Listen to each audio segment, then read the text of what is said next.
Welcome to episode 27 of The Daily Entrepreneur. I'm Josh, here with Jack and James. Today, we got some awesome topics for you guys. Starting off with, Bang Energy Drink has just filed for bankruptcy after a series of lawsuits. They lost a $293 million lawsuit to Monster Energy for false advertising. On their drink, you see a label at the top that says super creatine, but what they found is that there actually is no creatine in the actual drink, as well as they also say that creatine can fix Alzheimer's. Literally, their drink can fix Alzheimer's. What do you guys think about that? Yeah, I mean, it's crazy that you brought this up because, the FCC and all these, you have to be super careful with advertising in today's world. We saw what happened with the Juuls and the tobacco industry and alcohol and everything like that. And you're seeing a lot of these major companies, because of false advertising, they're losing tons of money because of it, because they're getting sued and facing all these lawsuits. So it's crazy to me because Bang is just one of those prominent things that I know so many people, everyone I know, they at some point or another, they went through a phase where they were drinking Bangs before their workouts or before class or whatever. So it's kind of crazy. Dude, me too, man. I used to drink Bangs all the time, and then I was like, oh, my heart is just it was too much for me. It's too much caffeine. Yeah, no more Bangs for me. But the thing is was it Pepsi or Monster that's suing them? Well, both. They Both. Actually, yeah. So why are they individual? Do you know why they individually get the right to sue them? Because obviously, they need to be. So there's wrongdoing here, telling people that there's creatine and this false claim that they can cure Alzheimer's, wherever the hell that came from. But why does Monster get to sue them for this? Or Pepsi? It's just a competitor, from my understanding. Monster's just suing them because I guess it's just a competitor, and that's really all I had to say about that. It's just they found that it's not true, and so that now that they're basically they're losing out on business because they're a big player in the market, and because Bang is falsely advertising, they're taking their customer away. Exactly. There's laws against that. Yeah, I mean you can't lie to your customer, man. I guess so. Yeah. So and then they lost a $115 million lawsuit to Pepsi, and Pepsi was actually their distributor, and they initially sued Pepsi, and then Pepsi countersued them, and they lost. Yeah. But okay, so how do they sue Pepsi? They were just they were intimidating them, and then I don't know the fine detail. It was misconduct, and then Pepsi countersued them for a breach of contract.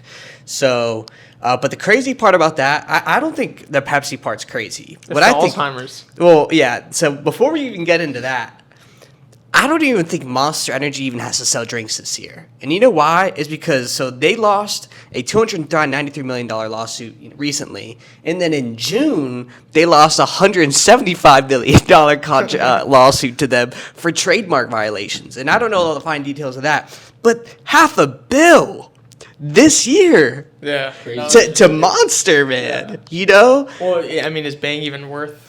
No, they're bankrupt now. Oh, they gotta be. Yeah. But how much does Monster make per year? It's gotta be. I mean, it's millions, billions. They're huge. But yeah, Monster's take the summer off. yeah. Monster's owned by Coke, so yeah. But it's crazy, man. Companies, I'm telling you, man. All these companies. But I'm just curious, who's actually being yeah, if I drink Bang, my Alzheimer's is good. People are probably giving that shit to their grandpa. I just don't know how.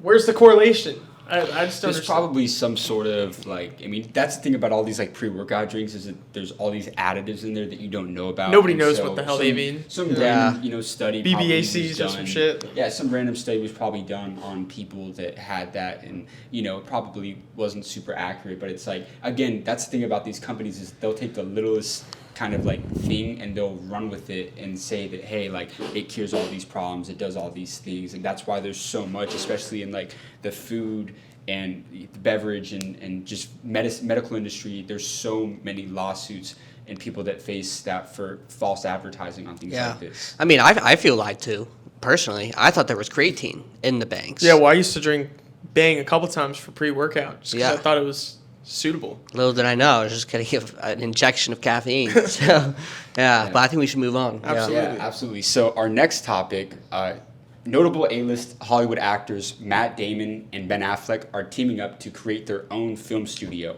And this comes because they have both slammed Netflix for their assembly line production, and they're taking more of a quality over quantity approach, and that's kind of what they've denounced Netflix for, is they feel like, yes, they've been great at putting out a lot of content, but they don't think that it's been very high quality. So my question for you guys is, A, what are your thoughts on this, but also, what are your kind of thoughts on, seeing notable public figures and celebrities in certain industries kind of emerging to create, let's say, their own studio? You take like Mr. Beast and Logan Paul. What if they came out with their own social media platform? Like, what are your guys' kind of thoughts on like celebrities and like people that have huge influence and impact in an industry like Hollywood and entertainment doing stuff like that? In Los Angeles, California, in the United States of America, in the world. Thank God. All I got is thank God, because this movie era we're in right now sucks. Yeah, dude. Pretty trash. I want a reason to go to the movies. Yeah. The last movie I went to see was Top Gun, and then before that, it's been years. I mean, partially because of, the virus, but like, dude, I want to go to the movies again. There's been some good films this year that not a lot of people know about. Right. They haven't really gone to see them. Yeah. But there hasn't been like this influx of like, you look at 2010. 2010 just had a lineup of bangers. Like even through Inception, like 2016, Social Network. Yeah. Like down the line, we're not going to talk about movies. We're here to talk about the tech and all that in the industry. But like, I get what you mean. It's just like what's going on, and there's a lot of directors coming out and saying this too. But I mean, Affleck, Damon. I mean, they've been industries. They started independent. They wrote their script for their first movie, and then ended up being the main characters in it. So yeah, I mean, I think it's a big play. I think it's a key. Like that's their way to generational wealth. So like, right what are they going to do differently then to make the quality better? Do they say?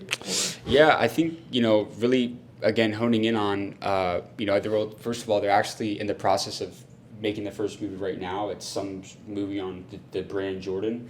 But I think, didn't look too deep into it, but ultimately just, again, focusing on kind of like quality and getting like the right teams and stuff like that. I think the problem with why people are saying Netflix's stuff has not been great is because they're in this competitive nature of the streaming era. And the way that people are winning in the streaming era is who can put out the best original content right now. That's really what it's coming down to. Because it's just like you can sign a deal to get like all the DreamWorks movies on your platform, or all the, Disney Plus has Pixar and all that stuff. But, which for Disney, all their stuff is all original content, but they have such a backlog.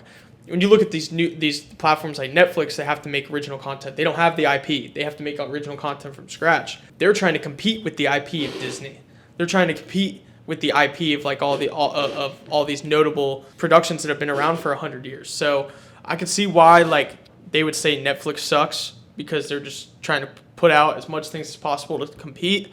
I think like Netflix is going to put out probably their fourth or fifth different reality TV show about, Love Island, dude, whatever, get out, man. I've seen about 18 million of those shows, like not personally, but like I've seen them come out over the past couple of years, and it's tiring. Like let's get some fucking theater back. Yeah, seriously, absolutely. But I think let's move on. It's exciting. So, father-son duo of the owners of the car company Carvana, their stock has tanked over 97% this year. The founder actually went from having a net worth of $7.5 billion down to around $3 billion, so his net worth's cut in half. The company's not doing well, and the reason why they say this is because the company actually performed at the height of the pandemic, and now that are you guys familiar with Carvana? Yeah. So it's like you shop for cars online pretty much. Okay. And so like online CarMax. Online car shopping, but they do have like those like hubs, like. And I'm pretty sure they literally deliver it to your door. They which deliver is pretty it. cool. Yeah. Apparently, like their company is just declining at massive rates because nobody's buying their cars online anymore. It definitely makes sense, and I think the reason why is because I would much rather go and see the car, get in the car, and check it out for myself before actually, just having it delivered without needing to see it, feel it, see if it's right. So I mean, it makes sense. Yeah, I mean, it's definitely sad. It's always sad when you hear people's businesses are plummeting. But like he said, it's really not surprising. People weren't going outside, and I'm the same way. I'd rather go see it, have a tangible object that I can touch, feel, drive myself before it gets delivered to my door. you know? I hate to go down this rabbit hole, but I know what the fix is going to be for their business. What is really would get this to a point. I already know it's coming. It's going to get this to a point where it's going to solve that problem and get the headsets on. It's the metaverse. Another episode talking about the metaverse. But I'm sorry, that is the solution that comes in my head. It really is. I'm never going to shop for a car online in my fucking life. Unless that I can see, feel, touch it, get in it, smell it. You know? Well, I'm going to be honest. I'm not putting on the headset and just in the gloves. Just like, it's not happening. It is. I'm telling you, if this company Carvana, if they want to save their business, they need to be hitting up Mark Zuckerberg right now and be like, "Oh, buddy, do I have a business proposal for you?" Bro, but no one has headsets, bro. That's the problem. Exactly. We're not getting down that tangent. We do this every day. We're talking about the fucking metaverse. It's either NFTs or the metaverse. I didn't know a single person to it. It was fucking dog. No. What topic are we talking about again? All right. Well, anyways, so just, I mean, I guess a better topic to think about is like, you look at a company like that, you look at a company like Zoom. What are these like pandemic heroes? What do they do now? The pandemic's kind of pretty much fizzled out, and where do they take their business? I think so. So first of all, Zoom's here to stay for sure. For sure. But Carvana, I honestly don't think it will die.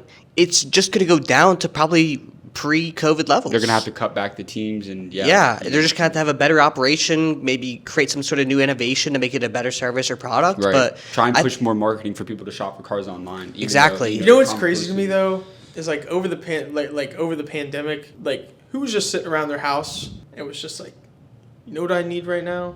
I need a new car. People with money. Yeah. People with money. Gotta be. Because it's like people weren't going anywhere anyways. So what's the deal with I'll that? say, I'm gonna be honest. The only real car that I know that people consistently shop for online is Tesla. Yeah. Like literally, that's a brand you can trust though. Yeah. Well, it's because you can customize it, everything you want. But yeah, pretty much. Put the headset on, drive to Pasadena and back. Yeah. But I mean, honestly, I think that wraps us up for today. Thanks for watching episode 27. I'm Jack, Josh, James. We're the School of Hard Knocks. If you enjoyed this video, please leave a like and make sure to subscribe for more. So James, quote of the day: "The hungry dog runs faster." There we go.